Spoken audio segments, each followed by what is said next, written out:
திருமணம் பண்றதுக்கு 10 பொருத்தமும் தேவையா? எந்தெந்த பொருத்தம் கண்டிப்பா இருக்கணும்? 2 விஷயங்கள் பெருசா நம்ம பண்றது உண்டு. ஒண்ணு என்னன்னு பார்த்தீங்கன்னா, இந்த கல்யாணத்த பண்ணிப்பாரு, வீட்ட கட்டிப்பாருன்னு சொல்லுவாரு. 2மே பெரிய சமாச்சாரம். ஏன்னா 2மே ரொம்ப சாதாரண விஷயம் கிடையாது. வீட்ட கட்டி பார்த்தா தான் தெரியும் அந்த வீடினுடைய அருமை என்னன்னு. கல்யாணத்த பண்ணிப்பாரு, சொந்த பந்தங்கள்லாம் அப்பதான் நமக்கு புரிய வரும். இந்த 2மே நமக்கு ரொம்ப கஷ்டமான விஷயம். சில பேருக்கு அந்த யோகங்கள் கிடைச்சது. ஏன்னா 2மே யோகம் தான். கல்யாணமும் சரி, அடுத்தது பார்த்தீங்கன்னா வீடும் சரி. இப்போ கல்யாணத்த பார்க்கும்பொழுது நான் நெறைய பேர்ட்ட கேட்குறேன், சார் 10 பொருத்தம் பார்த்து கல்யாணம் பண்ணா, ஆனா கல்யாணத்தில பார்த்தீங்கன்னா ஒற்றுமை இல்லையே. எல்லா விவாத ஜோதிட நிகழ்ச்சியிலயும் இத நீங்க பார்க்க முடியுது. பொதுவா பொருத்தம்ங்கிறது எப்படி வந்தது? மேட்சிங் அப்படின்னு சொல்லுவாங்க. மேட்சிங்னா என்ன? இப்போ ரம்யான்னு ஒரு ஜாதகம் இருந்தாங்க.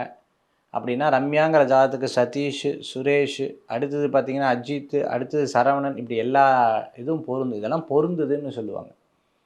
பொருத்தம் அப்படிங்கிறது பார்த்துட்டீங்கன்னா 10 விஷயத்துக்கு பொருந்தும். அது matching. It's a just initial. அதாவது ஒரு ஒரு இனிஷியேட் தான் இது. ஃபர்ஸ்ட் ஸ்டெப்பு தான் அது.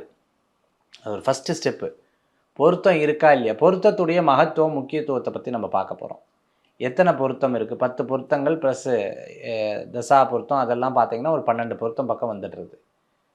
பொருத்தத்தில பார்த்துட்டீங்க அப்படின்னு சொன்னா, ரொம்ப முக்கியமா நம்ம கவனிக்க வேண்டிய விஷயங்கள் என்னென்ன அப்படின்னு பார்த்தோம்னா, ஃபர்ஸ்ட்டு இந்த பொருத்தம் சேர்ந்ததுன்னா, இந்த பொருத்தம் சேராது. இந்த பொருத்தம் சேர்ந்தா, இந்த பொருத்தம் சேர்றதில்ல.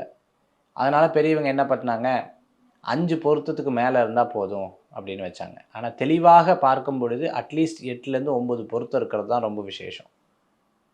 எல்லா பொருத்தமும் இருக்கு. ஆனா ஜாதக கட்டத்த இப்ப பொருத்தம் பார்க்கறதில்ல. வெறும் நட்சத்திரத்த வச்சு மட்டும் சேர்த்துறா. ஏன்னா இப்ப இன்னைக்கு ரெடிமேட் புஸ்தகம் வந்துருத்து. சாஃப்ட்வேர் வந்துருத்து.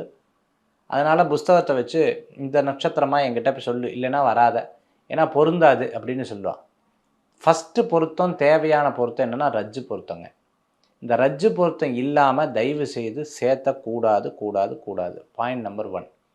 பாயிண்ட் நம்பர் 2 மகேந்திர பொருத்தம், வசிய பொருத்தம், யோனி பொருத்தம் போன்ற பொருத்தங்கள்லாம் அதில இருக்கிறது நீங்க பார்த்துருப்பீங்க. ஒவ்வொரு பொருத்தத்துக்கு பின்னாடியும் ஒரு அர்த்தம் இருக்கு.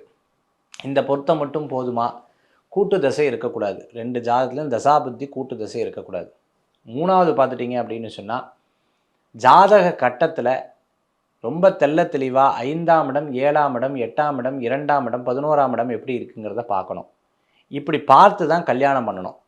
சரி இவங்களுக்கும் செவ்வாய் தோஷம் இருக்கு, இவங்களுக்கும் செவ்வாய் தோஷம் இருக்கு பண்ணிடலாமா? நெறைய பேர் கேட்க. செவ்வாய் தோஷத்துக்குன்னே கிட்டத்தட்ட 18 to 20 பாயிண்ட்ஸ் இருக்கு. இந்த மாரி செவ்வாய்க்கு எந்த மாரி கல்யாணம் பண்ணணும்னு இருக்கு. ஸோ இந்த மாரி பொருத்தம் பார்த்து பண்றது தான் ரொம்ப விசேஷம்.